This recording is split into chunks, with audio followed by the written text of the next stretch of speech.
Cela fait 20 ans que les gendarmes recherchent le ou les hommes qui ont écrasé un artisan de 38 ans, Jacky Eke. Vous êtes le frère de Jacky et je dois avouer que c'est un combat qui est impressionnant, celui que vous menez. Je voudrais qu'on écoute également votre histoire, Dany. Vous allez nous parler de Jacky aujourd'hui. Je sais que c'est important pour vous d'être là, Dany.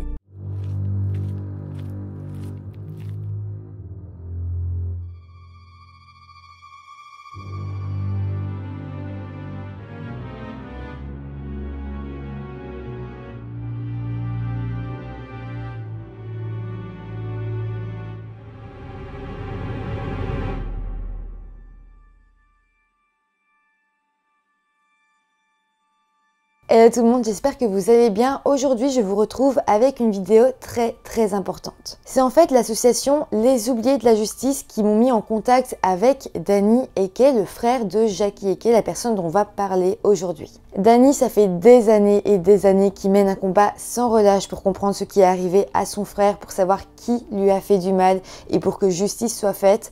Et c'est pour ça qu'aujourd'hui, cette vidéo est dédiée à Jacky, mais aussi à Dany et son combat. Donc s'il vous plaît, c'est important, regardez cette vidéo jusqu'au bout. Aussi, pendant la vidéo, je laisserai parfois la place à Dany pour qu'il puisse vous expliquer certaines choses avec ses propres mots en tant que frère de la victime. Sinon, avant de commencer la vidéo, je vous rappelle de vous abonner à la chaîne si ce n'est pas encore fait, ça m'aide énormément. Et maintenant que tout ça est dit, lançons-nous dans la vidéo. Jacky Eke est né le 13 juillet 1962 et a grandi en France dans la ville de Ferrières, dans le département de l'Oise. Il était l'aîné d'une grande fratrie de 9 enfants, 4 garçons et 5 filles, et en tant qu'aîné, eh bien c'était un vrai modèle pour tous ses frères et sœurs. En fait, le père de Jacky travaillait dans une ferme agricole et son employeur lui prêtait une maison pour lui et toute sa famille assez proche de la ferme. Jacky a alors vécu une très belle enfance, il était très proche de ses frères et sœurs et d'ailleurs Dany se rappelle d'une enfance très heureuse. Avec les parents, on était peut-être plus heureux que maintenant, quoi. On était bien, quoi.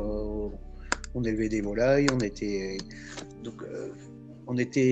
7 plus les parents et on vivait on avait que 2 chambres. Donc tous les enfants étaient dans la même chambre. Donc ça crée des liens aussi, quoi. Donc comme vous pouvez le voir, c'était une belle enfance, une famille très soudée, très heureuse. Et Dany m'expliquait même que petit, il avait même aidé son père à la ferme, il travaillait avec lui. Enfin, c'était vraiment cool. Mais pour en revenir à Jacky, il faut savoir que Dany et Jacky ont toujours été très proches parce qu'ils avaient d'ailleurs seulement 4 ans de différence. Les deux jouaient alors beaucoup ensemble, ils allaient dehors ensemble, ils faisaient pas mal de bêtises tous les deux.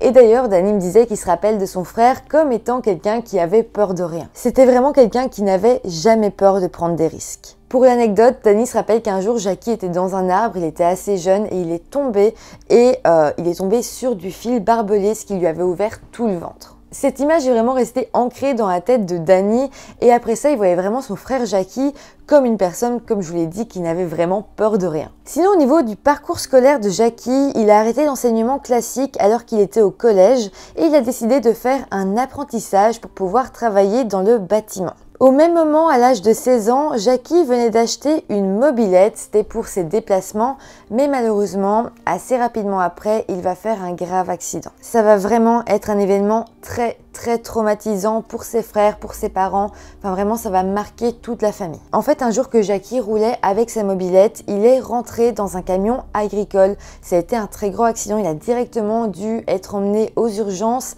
Et là, on a annoncé à sa famille qu'il était dans un état critique. Il avait en fait un renfoncement de la boîte crânienne, il a alors dû être opéré en urgence. Heureusement, il a survécu, mais après ça, il est resté un long moment à l'hôpital. D'ailleurs, pendant tout ce long moment où il était à l'hôpital, sa famille avait toujours peur de le perdre parce qu'il avait perdu beaucoup de sang, il restait dans un état critique. Et donc vraiment, toute la famille a cru qu'ils allaient perdre Jacky ce jour-là. Mais comme je vous l'ai dit, il s'en est remis, il a survécu et il a seulement gardé comme séquelle toujours un renfoncement dans la boîte crânienne. Il avait comme un trou à cet endroit-là. Mais aussi malheureusement, à la suite de cet accident, il va avoir un œil un peu défectueux. Mais bon, heureusement, malgré tout, il s'est remis sur pied et il a repris son travail dans le bâtiment. À la fin des années 80, Jackie est alors âgé d'une vingtaine d'années et c'est à ce moment-là qu'il a décidé de prendre son envol et de quitter le nid familial. Il va alors louer une petite maison toujours dans la ville de Ferrières, donc pour rester proche de sa famille, et il va y rester pendant quelques années. À cette époque, Jackie travaillait encore comme ouvrier, mais il va rapidement décider d'ouvrir sa propre société. D'ailleurs, pour ne pas se lancer seul dans cette nouvelle aventure, il va en parler à son ami Philippe. Alors, parenthèse, Philippe n'est pas le vrai nom de son ami, mais comme c'est une affaire encore ouverte, je vais changer beaucoup de noms dans cette vidéo, vous allez voir, mais en tout cas, cet ami, on va l'appeler Philippe. Et donc, tous les deux, Jackie et Philippe, vont prendre la décision d'ouvrir leur propre entreprise dans le bâtiment. Au début, tout va très bien fonctionner pour eux deux, vraiment tout se passait bien, les affaires marchaient. Mais le problème, c'est qu'à un moment donné, Jackie va faire une découverte. Il va en fait se rendre compte que malheureusement, la femme de Philippe avait volé de l'argent dans la caisse de la société. Il va alors décider de confronter son associé Philippe, mais malheureusement, ça ne va pas très bien se passer. Et finalement, les deux vont prendre la décision de se séparer. Évidemment, la société avait des biens, il y avait plusieurs machines, enfin plein de matériel pour les aider dans leur travail. Et donc, toutes ces machines, tout ce matériel vont être divisés en deux. Une partie va revenir à Jackie et l'autre partie va revenir à Philippe. Tous les deux vont alors décider de réouvrir une entreprise, mais chacun de leur côté.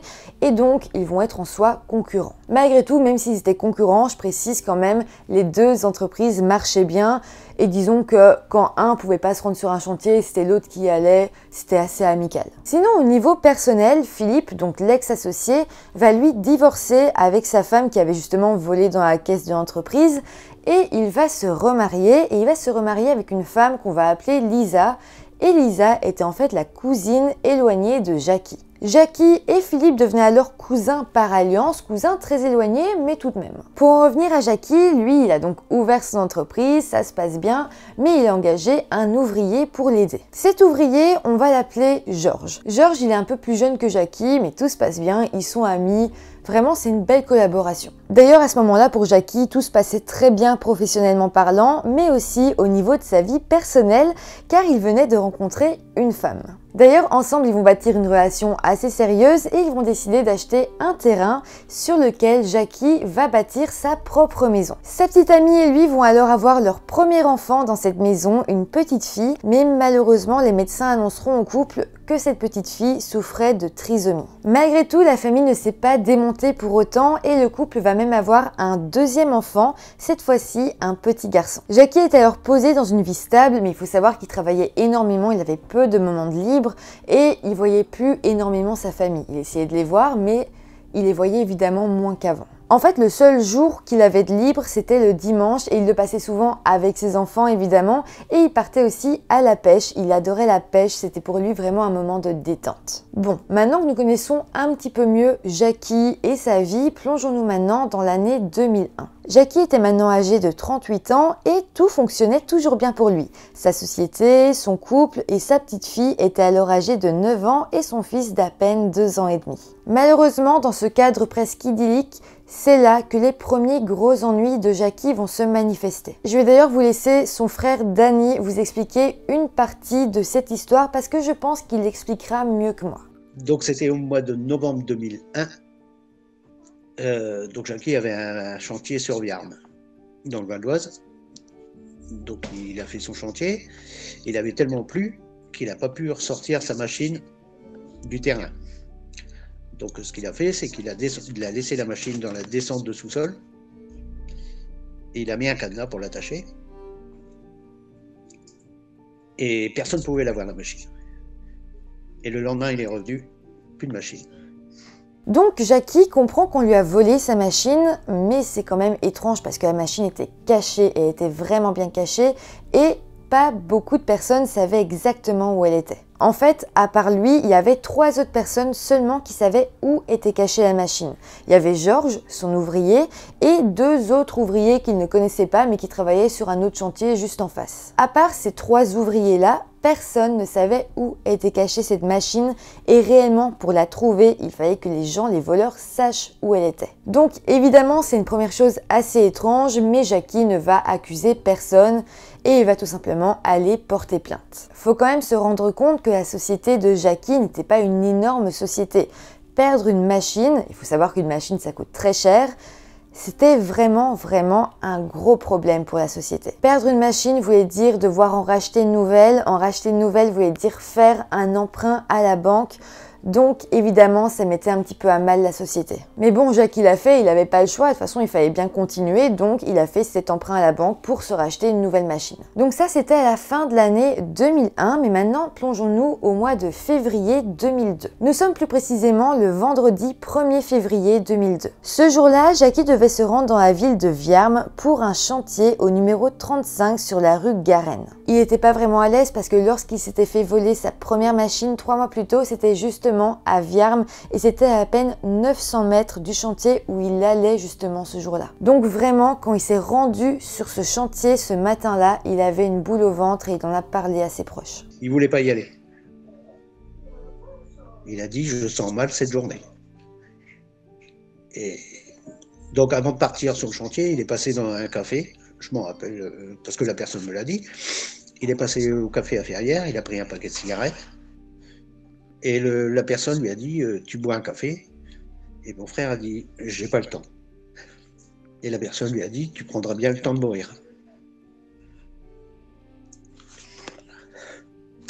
Donc il s'est rendu sur son chantier.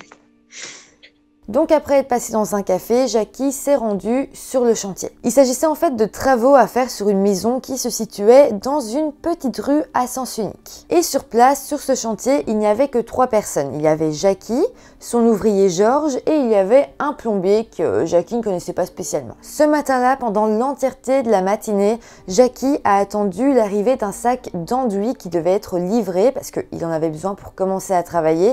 Le problème, c'est que les heures vont passer et l'enduit ne va jamais arriver. Vers 11 h, Jackie se dit qu'il est trop tard pour commencer à travailler, même si l'enduit arrivait maintenant, ça servait plus à rien, il n'aurait pas le temps de terminer, donc il s'est dit qu'il allait rentrer chez lui. Il a alors pris sa machine de couleur jaune et l'a accrochée à son fourgon blanc de marque Iveco. Une fois la machine accrochée au camion, Jackie l'a garée dans la rue et puis il en est descendu pour tout simplement aller dire au revoir à ses collègues. Donc vraiment, faut s'imaginer, il prend sa machine, il l'attache au fourgon, il va conduire le fourgon jusque dans la rue et il laisse les clés sur le moteur, il en descend, il va juste dire au revoir, puis il comptait retourner chez lui juste après. Il est à ce moment-là 11h15 précise, Jackie rentre dans la maison en construction, il va vers le plombier pour lui dire au revoir, mais à ce moment-là, son ouvrier l'interpelle. En fait, son ouvrier lui fait remarquer que son fourgon est en train d'avancer tout seul dans la rue. Immédiatement et évidemment, Jackie se dit qu'il avait oublié de mettre le frein à main, alors il va juste courir vers son camion pour essayer de le rattraper parce que s'il a oublié le frein à main, le camion il peut aller très vite, il peut faire un accident, donc c'est très dangereux. Donc il a couru et c'est là qu'il a vu une personne au volant. Et qu'est-ce qu'il a fait à ce moment-là ? Il est monté sur le marchepied pour essayer d'ouvrir la portière. Il est tapé dans le carreau en disant arrête-toi, descends de là. Donc il a tutoyé la personne déjà. Bon, ça arrive. Après, si c'est un jeune.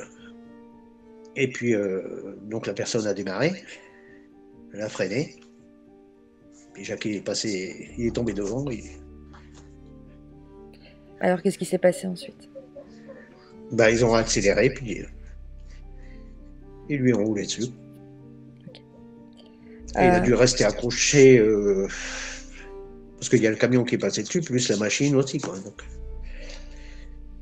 Donc il a dû rester accroché sous le camion, sous la machine, puisqu'ils l'ont traîné sur 60 mètres. Georges l'ouvrier était présent, il était seulement à une dizaine de mètres, il a absolument tout vu et il a vu le camion redémarrer et partir à toute vitesse et il a vu aussi Jackie allongé sur le sol. Pour ce qui est du plombier, lui il était un peu plus loin mais évidemment il s'est rendu compte de toute la situation. Et lorsqu'il a vu le camion repartir à toute vitesse, lui, il est rentré dans sa voiture et il comptait suivre le camion. La course-poursuite a alors duré de longues minutes pendant lesquelles le plombier ne va pas arrêter de klaxonner. Son but était évidemment que quelqu'un réagisse et que quelqu'un comprenne qu'il y avait une course-poursuite, que peut-être le camion était conduit par quelqu'un de dangereux. Le pire, c'est que le camion est même passé devant la gendarmerie de Viarmes. Le plombier lui arrêtait pas de klaxonner et personne n'a réagi là-bas non plus. En plus, il faut quand même savoir que le voleur qui conduisait le camion prenait énormément de risques avec ce camion. Il conduisait super vite, il grillait des stops. Donc, Vraiment, on pouvait le remarquer, mais personne n'a rien fait. Malheureusement, la course-poursuite va s'arrêter lorsqu'après avoir fait le tour d'un rond-point, le plombier va se rendre compte qu'il était suivi par une voiture. Une Renault Express blanche qui était immatriculée 51, ce qui correspond au département de la Marne en France. Donc évidemment, le plombier comprend qu'il est suivi et il a peur pour sa propre vie. Il est quand même face à des gens qui viennent de commettre une tentative de meurtre. Et on peut comprendre qu'à ce moment-là, comme il a peur, il va arrêter de suivre le camion, il va tout simplement retourner jusqu'au chantier. Au chantier, Jackie était alors toujours allongé au sol et Georges, son ouvrier, était auprès de lui. L'ambulance a évidemment très vite été appelée et lorsque les ambulanciers sont arrivés, Jackie était toujours en vie et conscient. Malheureusement, lorsqu'il sera emmené à l'hôpital de Pontoise, il fera 3 arrêts cardiaques et décédera sans que personne n'ait rien pu faire. Il sera alors déclaré mort à 15 h, seulement quelques heures après les faits. On l'a su que le soir. C'est arrivé à 11 h du matin. Moi, je l'ai su, il devait être 18 h. C'est ma mère qui a reçu un coup de téléphone du psychologue de l'hôpital. Ça, c'est pareil, je n'admets pas des choses comme ça. Il y a une façon d'annoncer aux gens un décès. On ne fait pas ça par téléphone. Donc ma mère est venue me le dire. Mais après,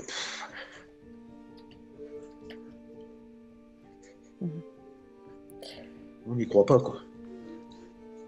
Évidemment, plus tôt dans la journée, lorsque les ambulanciers ont été appelés, la police a évidemment elle aussi été appelée parce qu'on était face à une tentative de meurtre et quand Jackie est décédé, on était tout simplement face à un meurtre. La police a immédiatement réagi et ils ont commencé leur recherche pour retrouver le camion à 11 h 25. Donc ça a été super rapide vu que Jackie a été percuté par le camion à 11 h 15. La zone a alors été parcourue par des policiers en voiture, par des hélicoptères et même des chiens ont aidé à retrouver la camionnette blanche. Au final, à 11 h 40, les policiers vont retrouver le camion volé. Ils le retrouveront seulement 1 km plus loin de là où s'était terminée la course-poursuite avec le plombier. Le fourgon avec toujours la machine accrochée derrière avait simplement été abandonné avec les clés sur le contact, le moteur qui tournait toujours et les portes arrière grandes ouvertes. Il n'a pas du tout été abandonné loin, c'était dans le village voisin à Saint-Martin-du-Tertre, à l'entrée d'une forêt. Donc une fois le camion retrouvé, les enquêteurs vont fouiller l'intérieur et ce qui est dingue, c'est que rien n'avait été volé. Il restait tout à l'intérieur, on a retrouvé le téléphone portable de Jackie et même sa sacoche qui était posée sur le siège à côté du siège conducteur. On va alors en déduire que de base, le meurtrier voulait voler le fourgon avec la machine, qu'il n'avait pas prévu qu'il allait percuter Jackie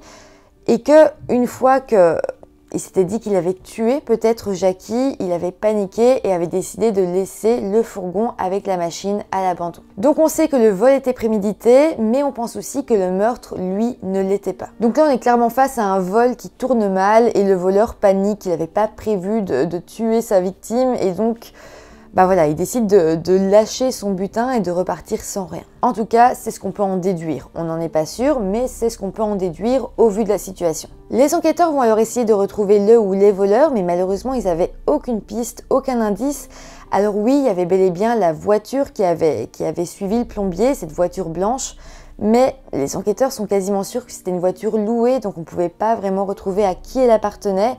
Donc, comme je vous l'ai dit, ils n'avaient aucune piste pour retrouver le ou les voleurs, même si à ce moment-là, on en était déjà à peu près sûr, ils étaient plusieurs. Revenons-en alors à Jackie. Après son décès, il va être vu par un médecin légiste qui va noter plusieurs choses. Dans un premier temps, il va noter qu'il avait plusieurs ecchymoses partout sur son corps et une fracture du bras gauche. De plus, il avait une hémorragie abdominale, une fracture du foie et une fracture des 2 clavicules. En gros, ce que le légiste va soulever comme étant la blessure principale, et d'ailleurs celle qui a causé la mort de Jackie, c'était un écrasement de la cage thoracique. Et donc cet écrasement avait créé plusieurs plaies pulmonaires. Donc disons que les blessures principales se trouvaient au niveau du torse, le camion et la machine ont roulé sur son torse, mais il faut savoir que tout son corps était quand même pas mal blessé. Ses jambes étaient d'ailleurs presque retournées au moment où les ambulanciers étaient arrivés. Il avait également pas mal de blessures au crâne et au visage. Donc là, on était face à un meurtre, les policiers ne retrouvaient pas les suspects et ils vont commencer à interroger les témoins. On va donc passer en revue ce que chacun d'entre eux a expliqué aux policiers. Tout d'abord, parlons des témoins qui ont assisté à la scène par hasard. On va commencer par le récit d'une femme qui était dans la rue à 11h15 ce jour-là. Elle explique qu'elle avait en fait amené sa maman un peu plus âgée faire des courses et que donc elle était présente dans la rue de la Garenne car elle y redéposait sa maman qui habitait là. Elle était donc dans la rue et elle se rappelle avoir vu le camion de Jackie et d'ailleurs en fait pour rejoindre son allée, elle devait vraiment longer le camion. La rue était assez fine. Le problème c'est qu'au moment où elle devait passer à côté du camion, il y a quelqu'un qui est rentré à l'intérieur, en l'occurrence le voleur, et il a ouvert la portière, ce qui a fait que cette dame, cette témoin, n'a pas pu passer et donc elle a dû attendre que l'homme rentre dans le camion et referme la portière. Évidemment, lorsqu'elle a attendu que l'homme rentre dans le camion, elle s'est pas inquiétée, elle n'a pas du tout pensé une seule seconde qu'il pouvait s'agir d'un voleur, elle a juste attendu que l'homme prenne le camion et démarre. Mais donc cette dame a été face au voleur, elle l'a vu et elle a pu décrire à la police à quoi il ressemblait. Elle leur dira alors qu'il s'agissait d'un homme jeune, plus ou moins la vingtaine, et elle aidera d'ailleurs à réaliser son portrait robot. Elle dira aussi aux policiers que quand l'homme est rentré dans le camion, il n'a pas cherché direct à le démarrer.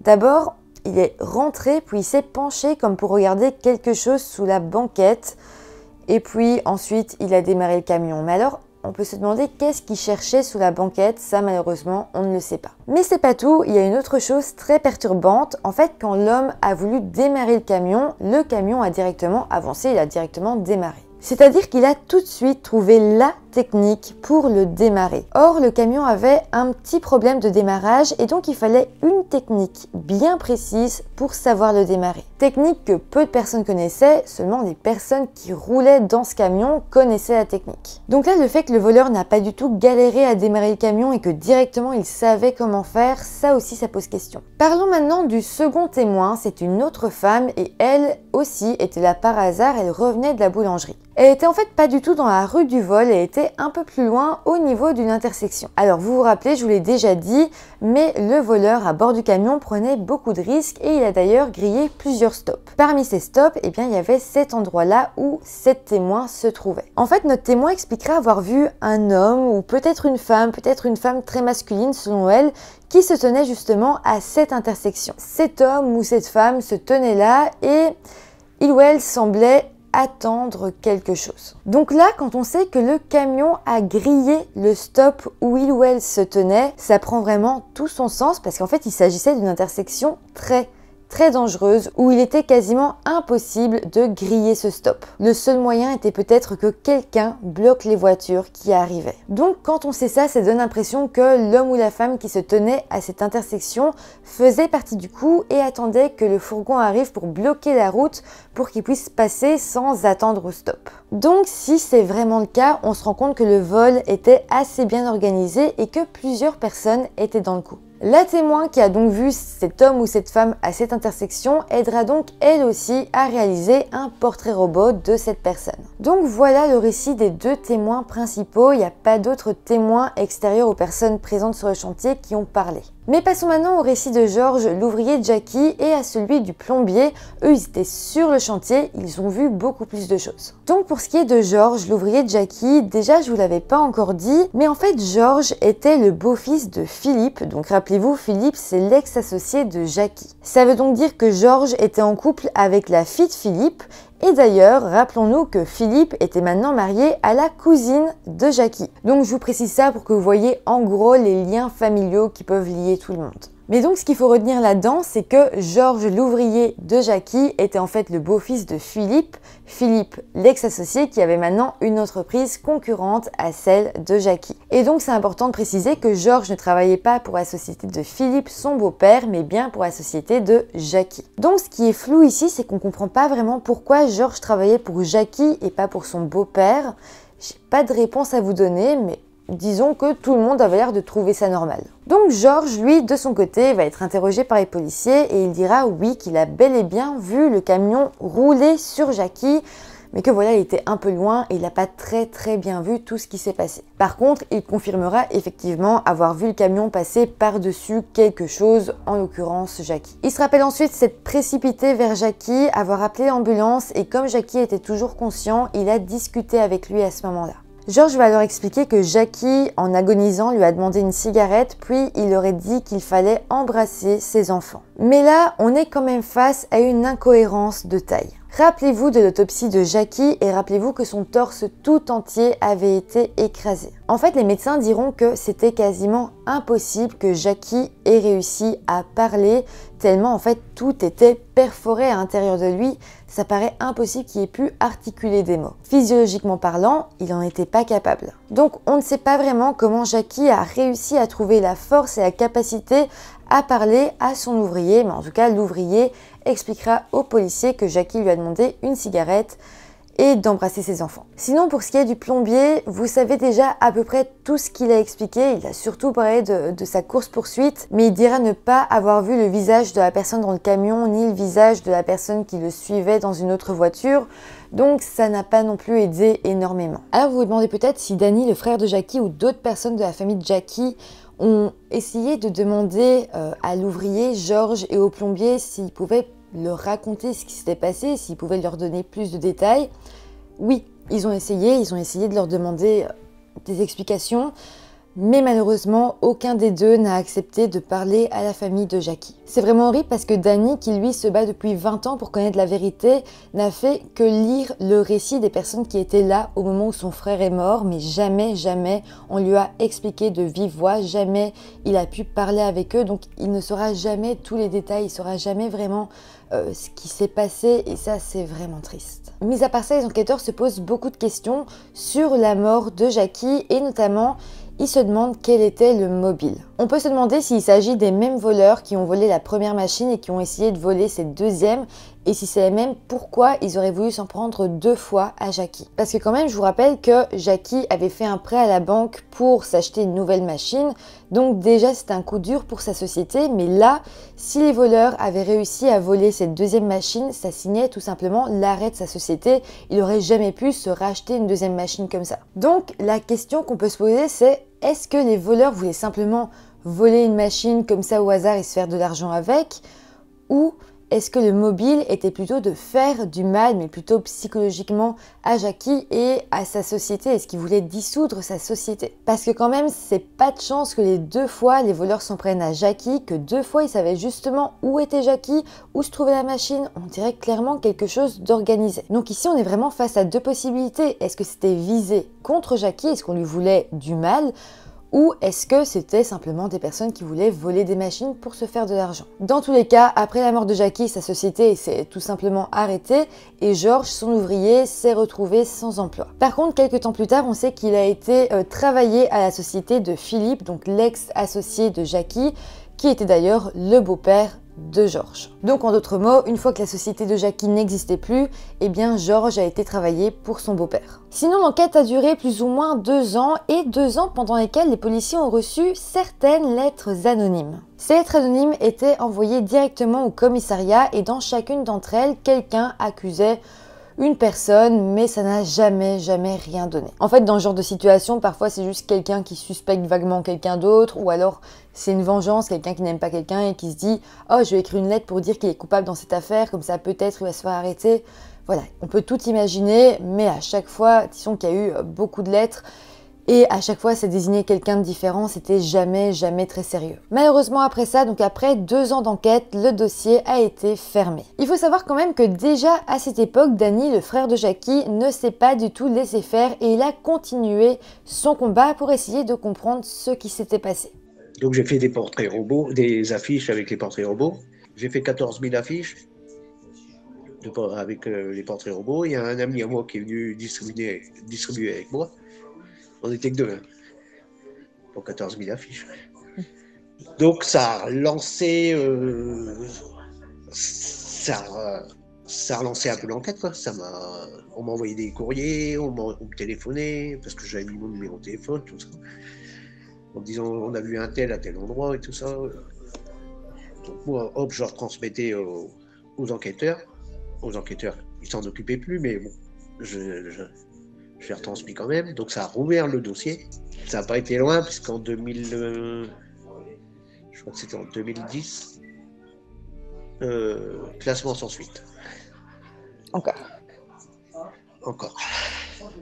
Après le classement sans suite, donc j'ai refait un appel au niveau des médias et tout ça.